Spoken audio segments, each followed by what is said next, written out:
할렐루야! 우리 주일학교 친구들, 그리고 우리 주일학교 친구들을 양육하시는 부모님들, 선생님들, 이 자리에 모이신 모든 분들을 예수님의 이름으로 환영하고 축복합니다. 저는 주일학교 유치부 교사 김지욱입니다. 반갑습니다. 우리 영상으로 이렇게 만났지만 다 같이 인사 한번 해보면 좋을 것 같아요. 제가 하나, 둘, 셋 하면 같이 인사 한번 해볼게요. 하나, 둘, 셋. 안녕하세요. 네, 반갑습니다. 오늘 이 시간에는 미디어 세상 속 하나님의 다음 세대라는 제목으로 함께 이야기를 나누어 보려고 합니다. 참고로 저는 미디어 쪽에서 일을 하는 사람이 아닙니다. 그리고 미디어 쪽 전문 강사도 아닙니다. 미디어 비전문가가 전하는 미디어 강의. 그런데 이렇게 생각해 보면 어떨까요? 비전문가를 통해서라도 꼭 전하고 싶은 하나님의 마음이 있다면? 오늘 이 특별한 시간, 특별한 날에 하나님의 마음, 그 마음을 모두 붙잡는 여러분이 되기를 예수님의 이름으로 축복합니다. 아멘. 네, 우리 같이 말씀 한 구절 읽어보겠습니다. 오늘 강의의 주제 말씀입니다. 말씀은 읽는 것만으로도 권세와 능력이 있는 줄 믿습니다. 그래서 한 소리로, 한 목소리로 함께 읽어볼게요. 우리 모든 친구들이 미디어를 꼭 붙잡아두려는 모든 까만 마음, 모든 어둠이 이 구절을 읽을 때 떠나갈 것을 믿음으로 선포합니다. 아멘. 자, 말씀 읽겠습니다. 시작. 우리의 씨름은 혈과 육을 상대하는 것이 아니요 통치자들과 권세들과 이 어둠의 세상 주관자들과 하늘에 있는 악의 영들을 상대함이라. 아멘. 이 말씀을 잘 기억하시고 오늘 이야기를 들어보시기 바랍니다. 자, 먼저 우리 친구들이 가장 궁금해하는 궁금증. 미디어, 영상 왜 안 되나요? 그쵸? 어른들은 맨날 미디어는 안 된다 그래요. 그쵸? 안 돼, 안 돼. 미디어 안 돼, 안 돼, 안 돼. 맨날 안 된대. 도대체 왜 안 되는 건지 가르쳐주지도 않으면서 맨날 안 된다 그래. 그쵸? 특히 우리 교회는 더해요. 우리 교회 모든 분들은 미디어는 절대 안 돼. 이렇게 얘기하는데 아무도 가르쳐주지를 않아요. 그쵸? 선생님이 이 자리에서 우리 친구들에게 먼저 사과를 하고 싶어요. 선생님도 우리 엄마 아빠들도 우리 친구들한테 미안해요. 선생님도 그렇고 우리 엄마 아빠들도 그렇고 정확히 몰랐어요.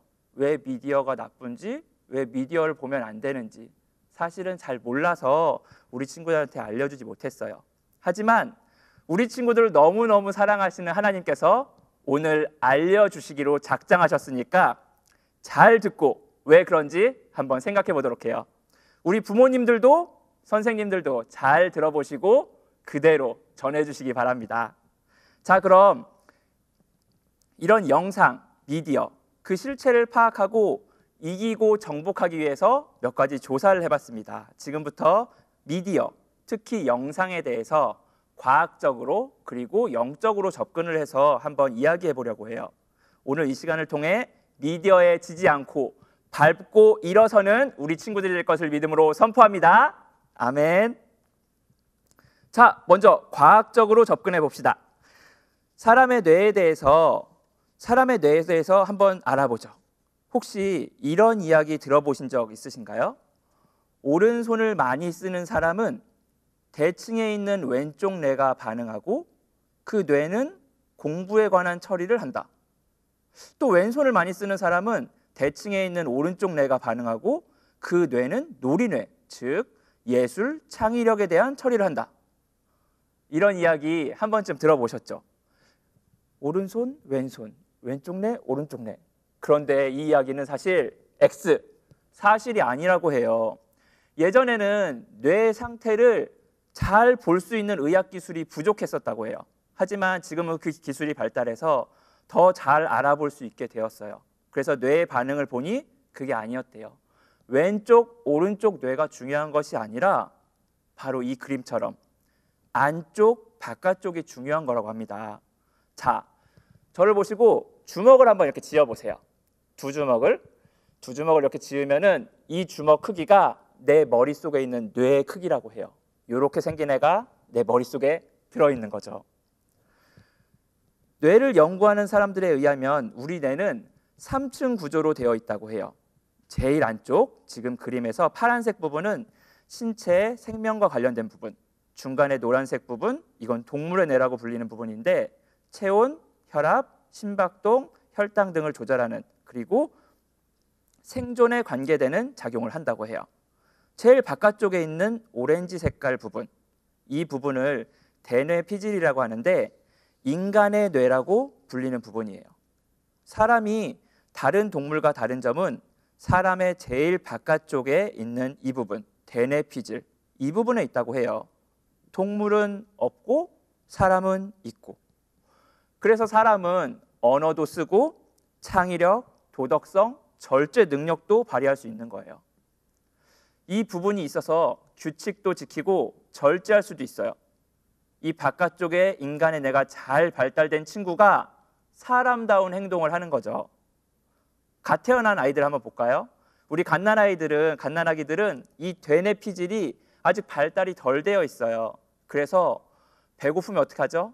배고프면 졸려도 배고파도 쉬어도 그쵸? 우리 애기들은 이렇게 하는 것밖에 하지 못해요. 하지만 초등학교 6학년 학생이 배가 좀 고픈데 집에 가서 엄마한테 밥 좀 달라고 해야겠다. 엄마 이러면은 많이 당황스러우시겠죠. 그렇죠? 그래서 발달이 되어야 해요. 자, 뇌 제일 바깥쪽에 있는 대뇌 피질이 잘 발달되어야 흔히 말하는 머리 좋은 사람이 되는 거예요. 이 부분에 사람의 인성, 성격, 자아, 지식, 언어 이런 것들이 들어있거든요. 어때요? 여기까지 진행했는데 많이 어려운가요? 사실은 오늘 이야기 중에 어려운 이야기는 다 끝났어요. 여기까지가 가장 어려운 부분이었습니다. 이제부터는 아주 쉬운 이야기예요. 하지만 중요한 이야기. 같이 잘 들어보세요. 뇌의 신경세포는 뉴런이라고 해요. 왼쪽 위에 있는 그림 보이시죠? 이게 바로 뉴런의 모습이에요. 이런 뉴런이 우리 뇌 속에 1천억 개, 엄청나게 많이 있는 거죠. 그런데 이 뉴런은 모양을 한번 잘 봐보세요. 성경에 여러 번 나오는 나무, 종려나무와 닮았어요. 종려나무 보신 적 있으신가요? 이 왼쪽 아래에 있는 나무, 이게 바로 종려나무예요. 종려나무와 비슷해서 이 뉴런을 나무라고 표현을 많이 해요. 그런데 저는 오늘 이 나무를 생각나무라고 부를 거예요. 하나님이 우리 뇌 속에 심어두신 1천억 개의 생각나무. 그런데 특이한 점이 있어요. 자, 보세요. 우리 머릿속 뇌에 이렇게 생각나무들이 많이 있어요. 1천억 개니까 엄청나게 빼곡하게 심겨져 있겠죠? 그런데 하나님이 심으셨으니 그 나무들 한 개 한 개의 특성도 하나님이 정하셨겠죠. 이 생각나무에는 이런 특성이 있어요. 자, 다 같이 한번 읽어볼까요? 시작. 하나님의 계획에 의해 하이라이트된 나무가 있다. 이게 무슨 의미냐면 생각나무가 빼곡하게 심겨져 있어요. 이 생각나무는 서로 다르게 만들어져 있어요. 공부에 특화된 나무, 운동에 특화된 나무, 그림, 말하기, 여러 가지의 각자 특화된 나무들이에요. 이 여러 나무들 중에서 몇 개인지는 모르지만 지금 중간에 색깔이 다른 나무 하나 보이시죠? 하나님의 계획대로 색칠을 해두셨어요. 특별하게 만드신 나무가 있다는 거예요. 자, 같이 말씀을 한번 읽어볼까요? 자, 말씀 같이 한번 읽어보겠습니다. 시작. 예수께서 12 제자를 불러 모으사 모든 귀신을 제어하며 병을 고치는 능력과 권위를 주시고 하나님의 나라를 전파하며 앓는 자를 고치게 하려고 내보내시며. 아멘. 예수님이 고치게 하려고 내보내시는데 그냥 야 갔다 와라, 얘들아 갔다 와라 이렇게 하시지 않으시고 그 전에 능력과 권위를 주시죠. 하나님은 우리 친구들에게 계획과 비전, 사명을 세우시고 그것을 감당할 수 있는 특별한 생각나무들을 심으셨어요. 그 사명과 계획을 할 수 있도록요. 이런 거예요. 나도 태어나서 이 일을 딱 10번밖에 못 해봤고 저 친구도 딱 10번 해봤는데 신기하게 내가 더 잘해요. 그러면 어쩌면 그 일이 하나님이 나에게 잘할 수 있도록 내 머릿속 생각나무에 색칠을 해두신 그 나무일지도 몰라요. 그런데 우리 친구들 또 한 가지 특징, 하나님이 색칠한 그 나무는 내 힘으로 바꿀 수 없습니다. 하나님이 만드셨고 하나님이 계획하셨기 때문에 내가 바꾸고 싶다고 바꿀 수가 없어요. 그럼 조금 해보고 잘 안 되네? 이 나무가 아닌가? 색칠 안 된 나무니까 이건 그냥 포기해야 되나? 이렇게 생각할 수 있겠죠. 그런데 아니에요. 색칠한 그 나무가 진짜 실력 발휘를 하게 하려면 우리의 노력이 필요해요. 그 나무를 우리가 마음대로 바꿀 수는 없어요. 하지만 그 나무가 꽃을 피우고 열매를 맺는 무성한 나무가 되게 하기 위해서는 우리의 역할이 필요한 거죠. 그것이 바로 이겁니다. 시냅스. 시냅스는 함께 결합하다라는 의미의 합성어예요. 뉴런들을 통해서 전달되는 단백질 신경 전달 물질들이 시냅스를 통해 전달되면서 만날 때 정보가 전달되는 거라고 해요. 이런 거죠. 제가 우리 아이를 보고서 저 아이의 이름을 불러야지 하고 생각하면은 내 머릿속에서 나무들 사이에 있는 가지가 시냅스가 땅 닿는 순간 그 친구의 이름이 생각나서 로이야 하고서 이야기할 수 있는 거예요. 조금 전에 뉴런은 나무라고 했잖아요. 여기 뉴런 끝에 뻗어 있는 부분이 시냅스인데 이 시냅스를 보니까 방금 선생님이 이야기한 것처럼 나뭇가지처럼 생겼죠. 그래서 시냅스를 나뭇가지에 비유하기도 해요. 뉴런은 나무, 시냅스는 나뭇가지. 생각나무가 아무리 많아도 가지가 없으면 정보가 전달이 안 돼요. 그래서 뉴런도 중요하지만 시냅스도 아주 중요해요. 게다가 시냅스는 뉴런보다 훨씬 많은 1,000조개. 선생님은 이렇게 큰 숫자 이거 하면서 처음 써봤어요. 1,000조개의 시냅스가 있대요. 와, 얼마나 많은 건지 상상이 되지 않을 정도예요. 방금 시냅스를 나뭇가지라고 했잖아요. 진짜 나뭇가지 같아요. 왜냐하면 나무의 가지가 자라면서 많아지는 것처럼 시냅스도 점점 많아져요. 어떨 때? 시냅스가 우리의 경험을 통해서 연결되고 사용되어질 때. 이 사진 한번 볼래요? 어떤 연구에서 학습을 하면서, 그러니까 공부를 하면서 머릿속에 시냅스, 나뭇가지들의 변화를 찍은 거예요. 보이죠? 제일 왼쪽에 훈련 전, 그리고 2주 동안 훈련 공부했을 때, 그리고 2달이 지났을 때 가지가 점점 무성해지는 거 보이시나요? 나뭇가지가 무성해지는 것처럼. 이 생각나무의 가지들은 내가 사용하면 할수록, 내가 경험하면 할수록 점점 더 무성해지는 거예요. 그런데 친구들, 한겨울에 나는 이 나무가 많이 자랐으면 좋겠어. 그래서 물을 많이 준다고 그 나무가 쑥쑥 자라나요? 아니죠. 나무가 자라는 계절이 있죠. 봄이 되고 여름이 되고 이렇게 나무가 더 잘 자라는 시기가 있어요. 우리 머릿속도 똑같아요. 이 나무가지 같은 시냅스가 잘 자라는 특별한 시기가 있어요. 시냅스는 3살 전후에 조금만 반복해도 폭발적으로 쭉쭉쭉 뻗어나가요. 그리고 3살에서 13살에 최대한 많은 시냅스를 머릿속에 가득 만들어 두려고 한대요. 3살에서 13살 사이? 지금 우리 친구들 나이가 몇 살이죠? 맞아요. 이 나이가 바로 우리 기쁨의 교회 주일학교 친구들의 바로 그 나이예요. 우리 친구들의 그 시기, 시냅스라는 생각나무 가지가 마구마구 머릿속에서 뻗어나가는 시기가 지금 우리 친구들의 시기예요. 우리 친구들 머릿속에 생각나무 가지들이 가장 잘 자라는 계절, 지금이 그 계절인 거예요. 그러면 어떤 엄마는 이렇게 얘기합니다.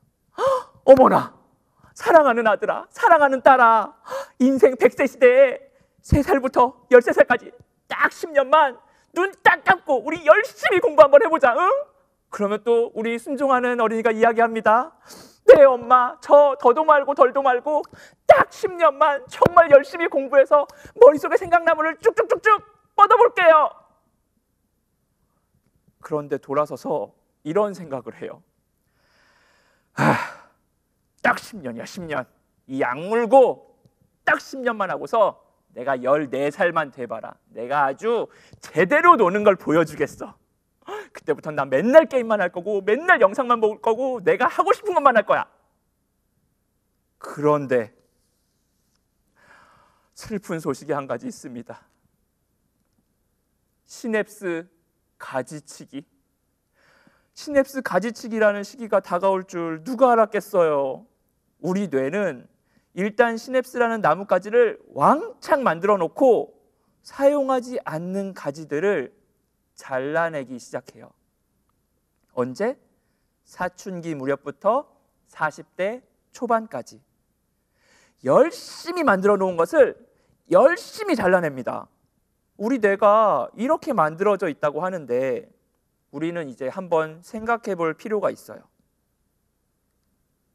결정적 시기, 우리 친구들은 무엇을 하고 있나요? 맨날 게임. 어떤 친구는 아이돌.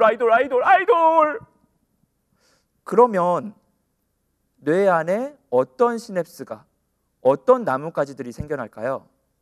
맞아요. 게임 시냅스, 아이돌 시냅스, 이런 것만 생기겠죠.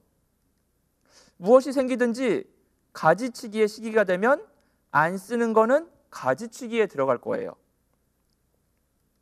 만약에 그때도 난 게임이 좋아요, 난 아이돌이 좋아요 그러고 있다면 그 가지들은 그대로 남아 있을 거예요. 그런데 어떤 친구는 나 이제 마음 잡았어, 게임 안 하고 자극적인 영상 안 보고 나 이제부터 진짜로 공부할 거야, 내가 진짜 좋아하는 공부, 미술, 운동, 나 이런 거 할 거야. 나는 원래부터 중학교 가면은 그때 시작하려고 그랬어.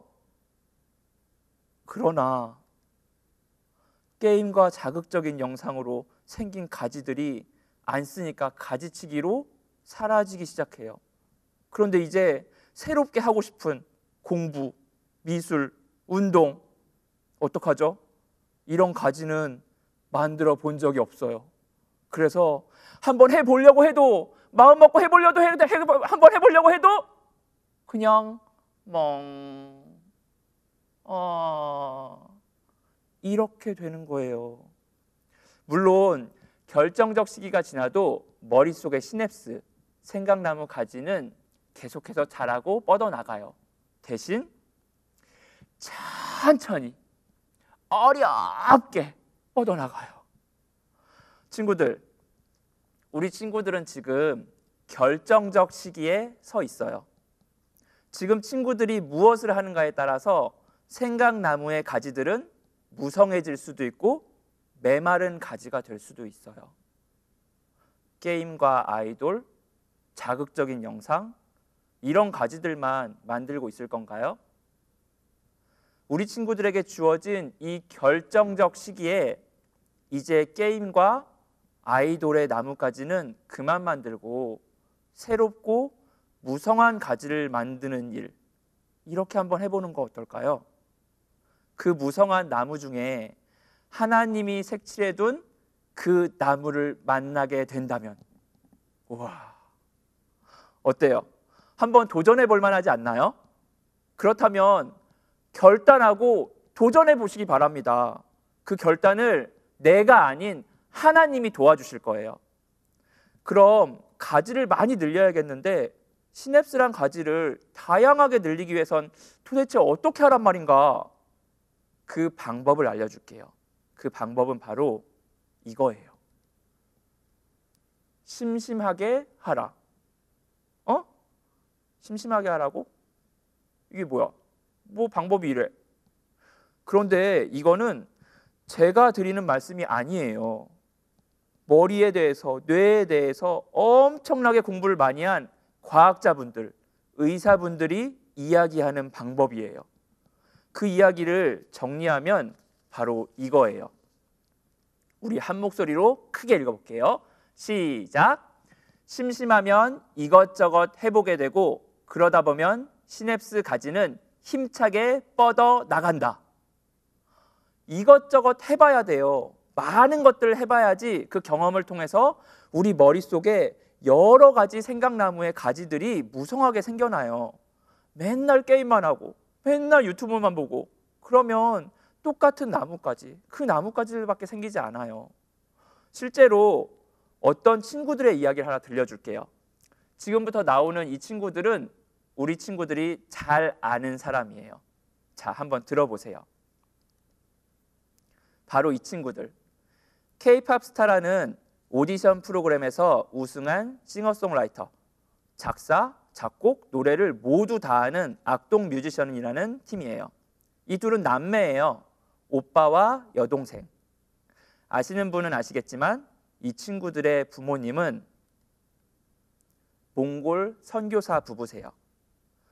몽골에 선교 사역을 가셨는데 그 당시에 환율이 갑자기 급등하게 돼서 경제적으로 많은 어려움이 있었다고 해요. 거기에다가 아이들이 영어를 사용하는 학교에 가게 됐는데 영어가 안 되니 학교 생활이 너무 힘들어졌어요. 그래서 어쩔 수 없이 우리 아이들을 홈스쿨링을 해야겠다. 그리고 이제 가정으로 불렀어요. 그런데 사역자시다 보니까 사역도 하셔야 되지, 아이들을 돌봐야 되는데 아이들을 돌볼 시간이 없어요. 그러다 보니까 아이들 둘만의 시간이 많아지기 시작하고, 우리 주일학교에서도 몽골 선교 다녀왔죠. 가보신 분들은 아시겠지만 나가면은 초원이 쫙 멋있어 보이죠. 엄청 심심하다는 거예요. 나가면 초원, 집에 오면 방구석, 나가면 초원, 집에 오면 방구석. 이러니까 이 친구들이 너무너무 심심한 거예요. 그러다 보니까 심심해서 이것저것 소위 말하는 별짓을 다 하게 됩니다. 이 친구들이 별짓을 다 해보기 시작하면서 새로운 일들이 시작돼요. 다음은 악동 뮤지션의 동생 이수연 양의 SBS 기자와의 인터뷰 내용이에요. 선생님이 한번 읽어봐 줄게요. 저희 집에 기타가 하나 있었거든요. 그런데 너무 놀다 보면 그래도 되게 심심해져요. 그런데 공부는 하기 싫고, 그러니까 오빠가 기타를 잡더라고요. 그래서 기타를 막 치기 시작하니까 저도 질세라 피아노를 치기 시작했죠. 그래서 그런 거 하다 보니까 노래도 하게 되고, 심심하니 이것저것 해보게 되고, 그러다가 기타를 만지고 재미로 노래를 만들어 부르기 시작합니다. 이런 놀이 시간을 통해서 아이들의 뇌, 우리 친구들의 뇌는 그렇죠, 시냅스가 마구마구 뻗어나가게 되겠죠. 그러다가 하이라이트 된 나무를 딱 만나게 됩니다. 그러면 어떤 일이 일어날까요? 하나님이 색칠한 특별한 나무, 내가 많은 별별짓을 통해 만든 무성한 가지, 그 안에서 놀라운 일이 일어납니다.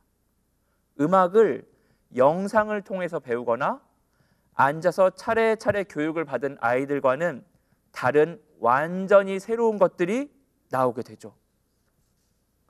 이 아이들이 만든 자작곡, 심심해서 기타 띵가띵가띵가 치고 그냥 노래를 부르고 하던 이 아이들이 작사 작곡한 곡을 듣고 한국의 유명 뮤지션이 이렇게 평가를 합니다. 뭐라고 말하는지 한번 들어보시죠. 뛰어난 음악이란 기존에 많은 사람들이 표현했던 걸 전혀 다른 방식으로 표현하거나, 아니면 아무도 표현하지 않았던 걸 표현하거나. 이 친구들이 부른 자작곡은요, 이 둘 다예요. 들으셨나요? 이 친구들은 세상에 없는 새로운 것, 하나님이 이 친구들 안에 만들어주신 그 특별한 나무를 찾은 거예요. 어떻게? 나뭇가지를 마구마구 만들다가. 우리 기쁨의 교회 주일학교 안에서 우리 친구들 가운데에서 이런 아이들, 아니 이보다 더한 세상이 깜짝 놀라고 감당치 못할 친구들이 나올 것을 믿음으로 선포합니다. 아멘. 자, 우리 친구들 이야기는 같이 나누어 봤어요. 자, 이번에는 과학적 접근이 아닌 조금 다른 접근, 영적인 접근을 해보도록 하겠습니다. 영적인 부분은 과학보다 훨씬 더 간단하고 명확해요. 미디어의 영적 실체. 영상은 대답해 주지 않습니다. 영상은 소통이 없어요. 요즘 유튜브 같은 매체에도 댓글, 채팅 같은 것이 있다고 하지만 그것은 소통을 흉내내는 것이지 직접적으로 교제하고 소통하고 감정까지 교류하는 진짜 소통과는 완전히 다른 거예요. 대답해 주지 않는 영상이 왜 영적으로 큰 문제인지 한번 예를 들어 볼까요? 시냅스는 경험과 학습을 통해서 만들어지고 뻗어나간다고 했죠. 그런데 어떤 친구가 유튜브를 봅니다. 우와, 어머, 내가 좋아하는 비땡땡 오빠들, 너무너무 멋있어. 오빠, 사랑해, 오빠. 그런데 대답을 안 해주네. 당연하죠. 영상이니까. 내가 아무리 오빠 그래도 대답이 없는 거예요.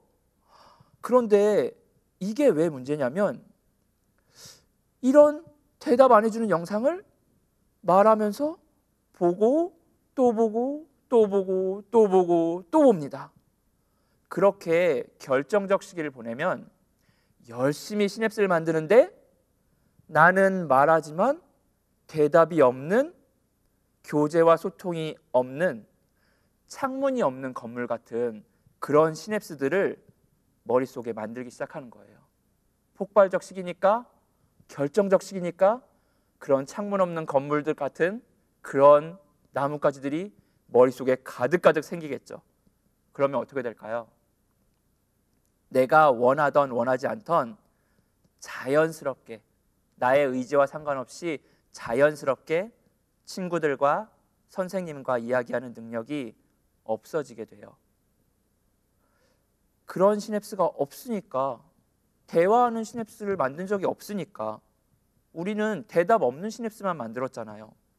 그런 영상을 자주 보는 우리들이 이렇게 되어가고 있는 거예요. 우리 이 시간 처음에 인사하고 시작했죠. 사실은 인사하고 시작한 게 아주 중요한 일이었어요. 그러면 어떤 친구들은 얘기합니다. 또 아니 선생님, 인사 좀 할 수도 있고 안 할 수도 있지.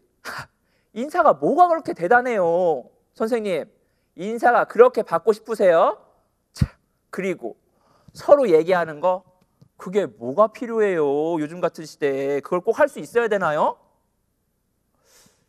정말로 대화하고 교제하고 소통하지 못하는 것, 창문이 없는 건물 같은 시냅스를 계속 만드는 것, 이게 정말 별것 아닌 문제일까요? 그럼 우리 이 말씀을 같이 한번 보기로 합시다.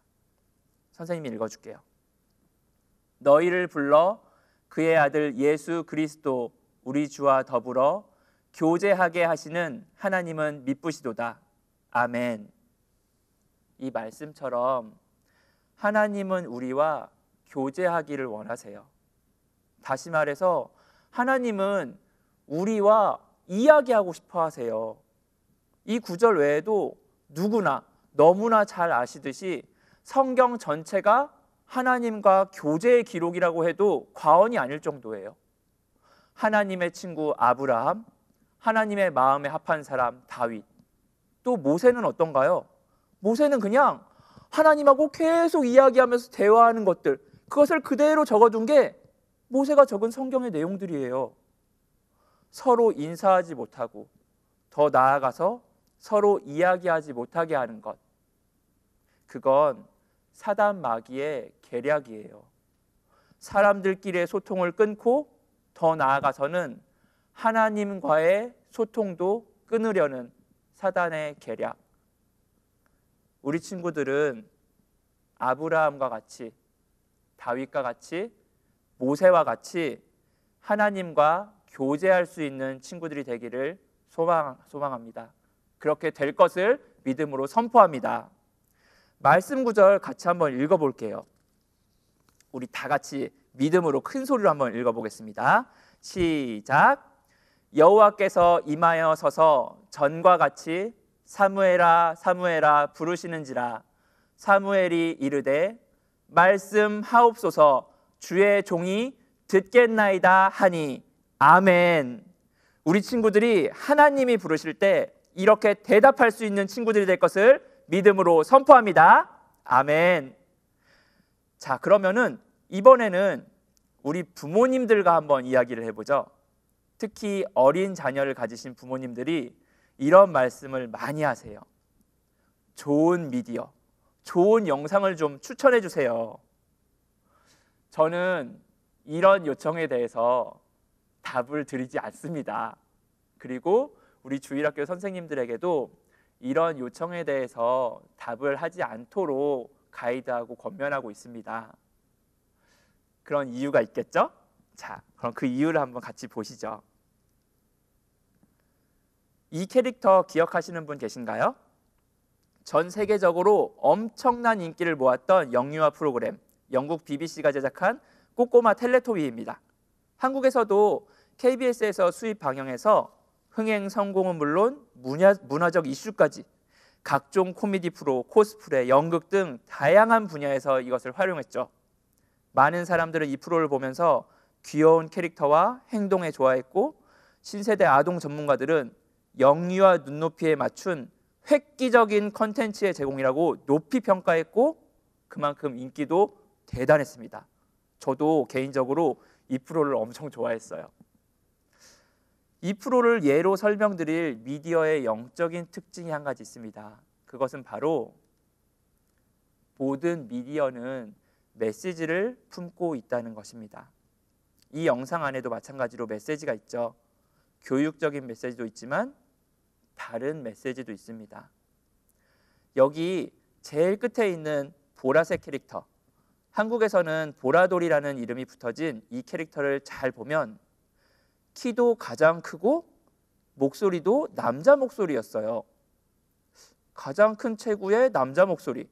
그런데 뭔가 이상한 게 있지 않나요? 혹시 찾으셨나요? 맞아요. 남자 캐릭터인데 빨간색 여성 핸드백을 들고 있어요. 사실 이 캐릭터는 게이 심벌이 가득한 캐릭터였어요. 흔히 남자와 여자를 생각하는 빨강, 파랑을 섞은 보라색, 그 보라색으로 성의 구분을 반대하는 것을 표현했고, 그리고 이 머리 위에 역삼각형 마크, 그것은 게이를 상징하는 표식이라고 해요. 그리고 남자가 든 빨간 핸드백. 사실 저도 이 프로를 굉장히 좋아했는데, 저는 지금 이렇게 세미나를 하고 있지만 이런 내용에 대해서 저는 지식이 전혀 없었어요. 전문가가 아니었거든요. 그런데도 이런 생각을 했어요. 남자인데, 남자 캐릭터인데 왜 여자처럼 말하고 여자처럼 행동하지? 뭔가 표현 자체가 왜 게이처럼 연기하지? 이런 생각을 했었는데, 이런 느낌은 저 혼자만의 느낀 것이 아니었습니다. 당시 동성애에 적대적이던 두 나라, 폴란드와 우크라이나 정부는 전문가들의 분석을 근거로 보라돌이가 동성애 성향에 영향을 미칠 수 있다면서 국가적 차원으로 방영 금지를 검토했어요. 아이들 보는 프로그램에 대해서 너무 따지는 거 아니에요? 이런 의견도 사실 있습니다. 당시에도 그랬고 지금도 이런 의견들은 있습니다. 그런데 사람에게는 자극 기준점이라고 하는 역치라는 게 있어요.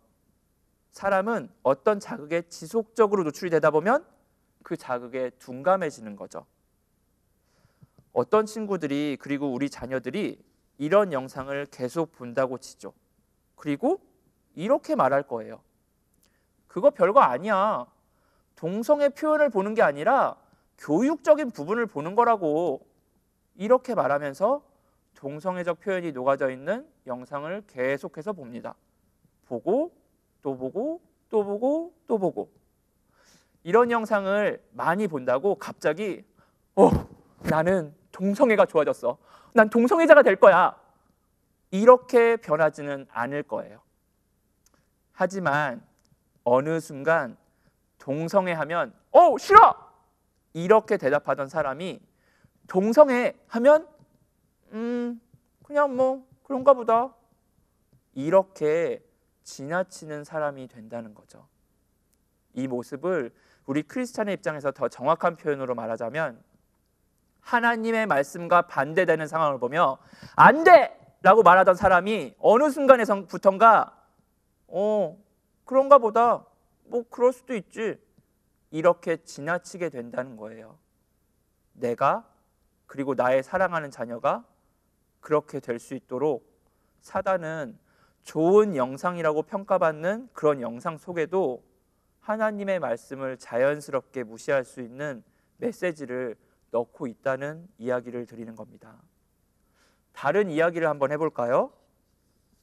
텔레토비가 너무 먼 옛날의 이야기여서 그때는 그랬지만 지금은 안 그래 이렇게 이야기하실 수도 있어요. 그래서 더 시간적으로 가깝고 실제 우리 생활 속에 더 가까운 이야기를 한번 해보겠습니다. 이번 예는 조금 다른 측면의 접근이에요. 이 캐릭터 맞습니다. 스토리박스라는 영상입니다. 아마 깜짝 놀라시는 분들도 계실 거예요. 왜 이 사진이 나왔지? 나도 우리 아이들 이거 보여주는데? 그리고 이거 주일학교에서도 종종 보여주는 것 같던데? 맞습니다. 가정에서도 많이 보여주시고 주일학교에서도 종종 사용하는 영상입니다. 저 개인적으로는 스토리박스 시리즈는 내용적으로 볼 때 성경적 애니메이션 중에 가장 완성도가 높은 작품이라고 생각합니다. 그럼에도 불구하고 지금 이 영상이 나온 건 바로 이 이유 때문입니다.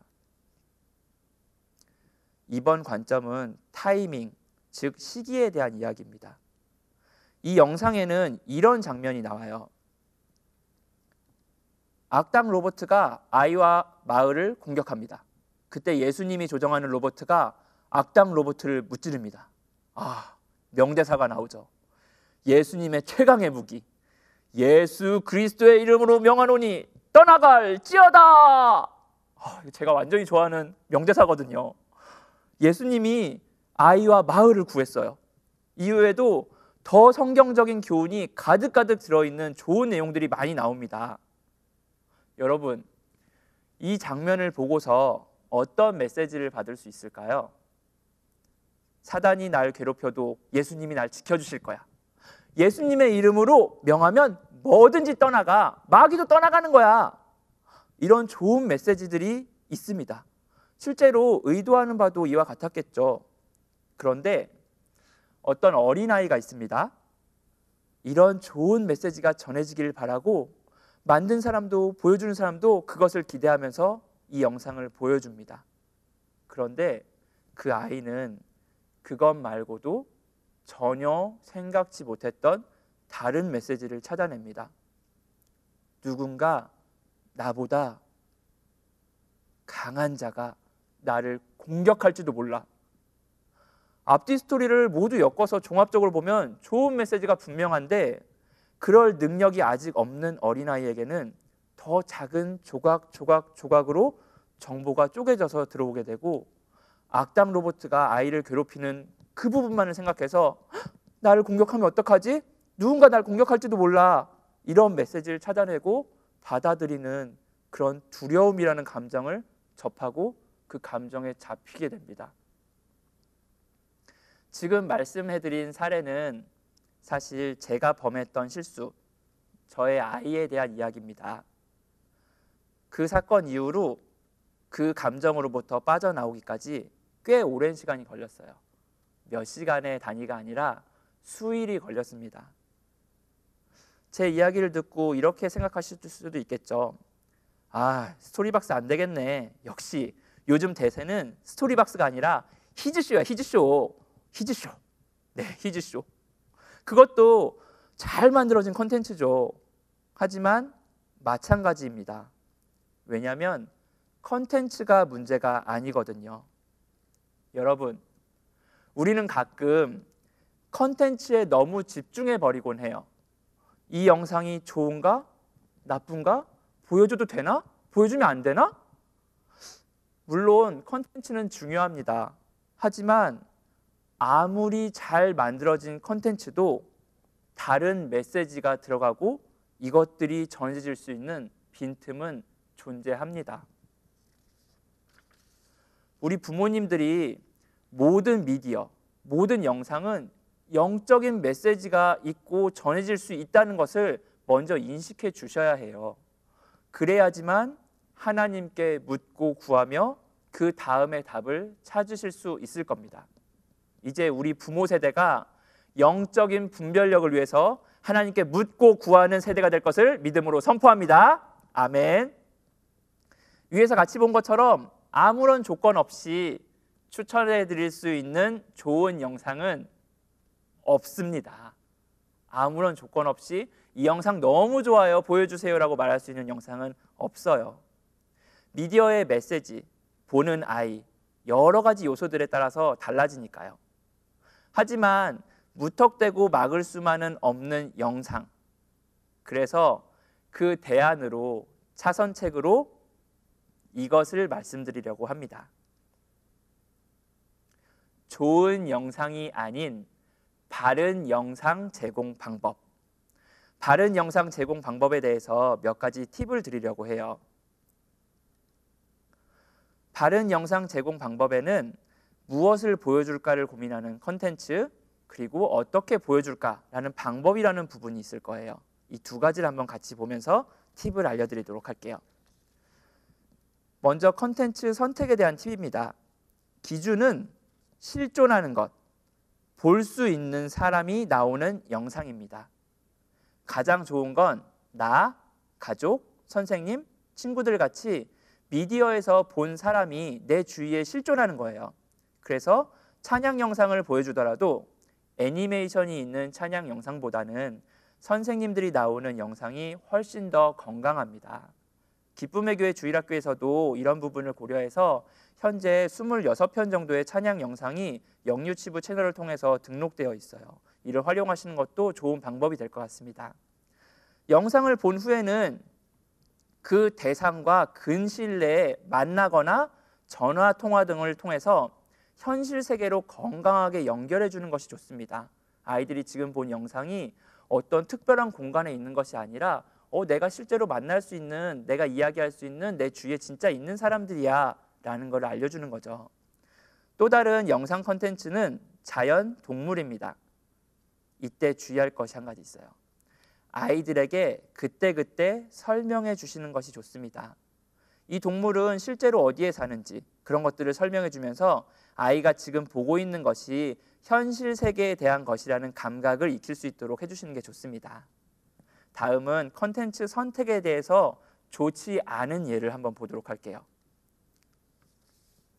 실존하지 않거나 자기 주도적 상황에 의해 실접촉이 불가능한 대상이 나오는 영상, 예를 들어서 연예인, 가공의 인물, 가공의 세계, 이런 것들이 예가 되겠죠. 이런 경우는 영상을 통해서만 만나고 볼 수 있기 때문에 그 영상에 더 집착하게 되는 결과를 초래할 수 있습니다. 그래서 더 주의가 필요합니다. 거기서만 만날 수 있으니까 거기로 계속 빠져 들어가는 거예요. 이 부분을 주의해 주시면은 우리 아이들에게 좋은 영상 컨텐츠를 제공해 줄 수 있을 것 같아요. 이번에는 영상 제공의 방법적인 부분을 보도록 할게요. 시청 방법. 반드시 부모님이 선시청 후에 아이들에게 제공하기를 권합니다. 다 좋다가 중간에 문제가 되는 딱 한 장면, 그 한 장면이 특히 어린아이들에게는 큰 충격이 되어서 영적으로도 두려움에 빠지는 경우가 꽤 많이 있습니다. 그래서 부모님이 먼저 시청을 해주시고 이것을 보여주어도 되겠다 안 되겠다라는 것을 분별하시면 됩니다. 그런 후에 아이들에게 보여주시면 좋을 것 같아요. 또 다른 하나의 정말 중요한 부분이 있는데, 앞에서 나온 모든 부분도 이 조건 아래에 들어가야 됩니다. 그 조건은 바로 미디어 시청 시엔 반드시 부모님과 함께 보기. 자녀가 영유치부 정도의 어린아이라면은 이건 정말 너무너무 중요한 필수사항입니다. 아무리 먼저 보고 내가 생각하고 기도했다고는 하지만 부모님이 우리 아이들의 눈높이를 정확하게 맞출 수는 없어요. 같아질 수가 없는 거죠. 하지만 함께 보면은 아이의 그때그때 반응을 보면서 지금 이 아이가 이 영상을 어떻게 받아들이고 있는지, 그리고 이 아이가 지금 이 영상에 대해서 내가 어떻게 반응을 해줘야 되는지, 그것들을 분별할 수 있는 행동들을 계속해서 보여주게 됩니다. 그러면서 필요한 경우에는 그때그때 바로바로 아이들 가운데 잘못된 정보가 들어오기 전에 부모님이 적극적으로 개입하셔서 설명해주고 도와주시는 거죠. 그러면 아이들은 영상을 보면서도 자신의 의문, 그런 것들이 다른 곳으로 빠지지 않고 부모님과 함께하는 올바른 해석, 건강한 해석으로 영상을 접할 수 있게 될 것입니다. 마지막으로 제공 방법입니다. 정해진 기기를 사용해서 보여주시되 스마트폰보다는 접근성이 불편한 기계가 훨씬 더 좋습니다. 그리고 아이가 어릴수록 기기에 대한 조작 제어권이 부모님께만 있도록 약속을 정하시고 그것을 지킬 때 부모님과 영상을 볼 수 있다는 것을 이해시켜 주시면 좋습니다. 아이들에게 엄마 핸드폰 만지면 안 돼! 안 된다고 했지? 손대지 마! 이렇게 하는 게 아니라 사전에 같이 약속을 하는 거예요. 우리 이걸 통해서 재미있는 영상을 이러이러할 때 볼 거야. 그런데 그때는 엄마랑 꼭 같이 볼 거니까 이건 엄마가 틀게, 그리고 엄마가 끌게. 멈추고 싶으면은 엄마한테 얘기해 줄래? 이렇게 약속을 정하는 거죠. 그러면은 우리 아이들도 그 약속 안에서 반응하면서 건강한 시청이 이루어질 수 있을 거라고 봅니다. 네, 오늘 설명과 몇 가지 팁을 알려드렸는데요. 사실 지금 알려드린 부분들은 아주 일부의 예시밖에 되지 않습니다. 오늘 모든 부분의 실제적인 결론은 바로 이겁니다. 미디어에 대한 시각을 달리하라. 미디어는 영적 실체, 만만히 보지 말라. 미디어를 보여줘야 하는가? 아닌가? 어떤 미디어를 보여주지? 이런 접근은 마음의 불안을 가져오는 질문이 되고 맙니다. 미디어를 영적 실체로 바라본다면 어떻게 이기고 다스릴지를 분별하려고 해야 합니다. 미디어가 나쁘니까 보여주지 말아야지. 이러면 우린 미디어를 이길 수가 없어요. 미디어가 영적 실체인 것을 인정하면 영적으로 바라보고 분별하고 대비할 수 있게 될 줄 믿습니다. 어떤 경우에는 마가섬으로, 어떤 경우에는 방법적으로 그때 그 시에 맞게 대응할 수 있는 하나님의 지혜를 받으시는 우리 부모님들과 친구들, 그리고 선생님들이 되시기를 예수님의 이름으로 축복합니다. 자, 그럼 마지막으로 믿음으로 오늘의 주제 말씀 마지막으로 다시 한번 힘주어서 큰 소리로 읽어보겠습니다. 시작. 우리의 싸움은 혈과 육을 상대하는 것이 아니요 통치자들과 권세들과 이 어둠의 세상 주관자들과 하늘에 있는 악의 영들을 상대함이라. 아멘. 예수 그리스도의 승리로 미디어를 정복하는 역사가 우리 교회 가운데, 우리 가정 가운데 일어날 것을 믿음으로 선포합니다. 아멘.